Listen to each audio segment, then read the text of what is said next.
नमस्कार विद्यार्थी मित्रांनो, आपण रॉबर्ट नोझिकची द इंटाइटमेंट थेरी समजून घेणार आहोत.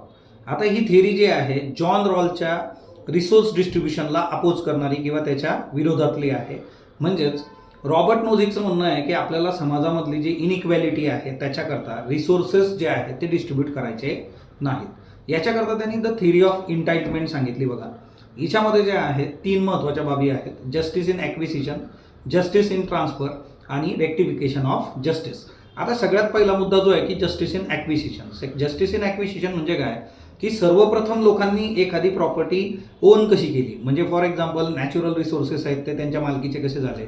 फॉर एक्झाम्पल एखादी जमीन आहे, एखादी जमीन की जी कुणाच्याही मालकीची नाही आहे, एखाद्या व्यक्तीने त्या जमिनीला जे आहे कसलेलं आहे, एफर्ट्स घेतले, तिथं कष्ट केले आणि तिथं जे आहे शेती पिकवली आणि मग तो त्याचा मालक झाला.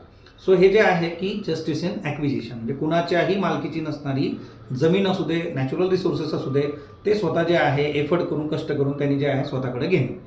दुसरा मुद्दा आहे तो जस्टिस इन ट्रान्सफर.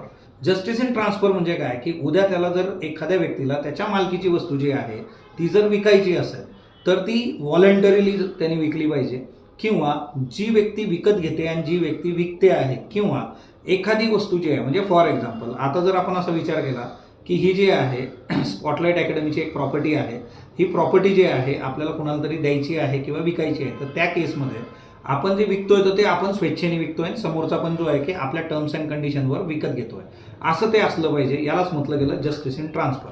म्हणजे इथं कुठल्याही पद्धतीने जोर जबरदस्तीचा विषय येता कामा नये. जयकांत शिकरे जो आहे अभी के अभी साईन कर दो, ना मला हे पाहिजेच, मी 20च्या जागी 2च रुपये देणार, असला प्रकार याच्यामध्ये असता कामा नये. त्याला घेतलं जस्टिस इन ट्रान्सफर.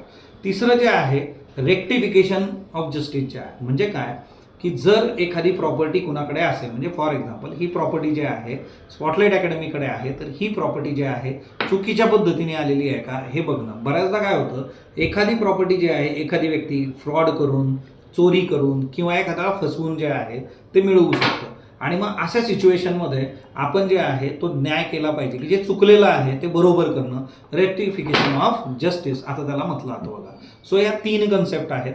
मग आता याच्यामध्ये जे आहे की नॉझिकचं असं म्हणणं आहे की जर ह्या 3 प्रिन्सिपल्सला तुम्ही डील केला आणि याच्यामध्ये सगळ्यात महत्त्वाचं आहे जस्टिस इन ॲक्विजिशन आणि जस्टिस इन ट्रान्सफर, या 2 प्रिन्सिपलचं जर पालन झालं तर तुम्हाला जे आहे तिसरी गोष्ट काही करायची गरज पडत नाही, कारण कुणाचा फ्रॉड करायचा, चोरी करायचा काही संबंध येत नाही. आता इथं जे आहे की या गोष्टी ॲक्सेप्टेबल आहे. Justice in acquisition, justice in transfer हे कधीही ॲक्सेप्टेबल आहे आणि यामुळे समाजात कितीही असमतोल आला रिसोर्सेसच्या बाबतीमध्ये तरीही ते मान्य आहे. का? कारण लोकांनी प्रामाणिकपणे ती संपत्ती जी आहे ती मिळवलेली आहे.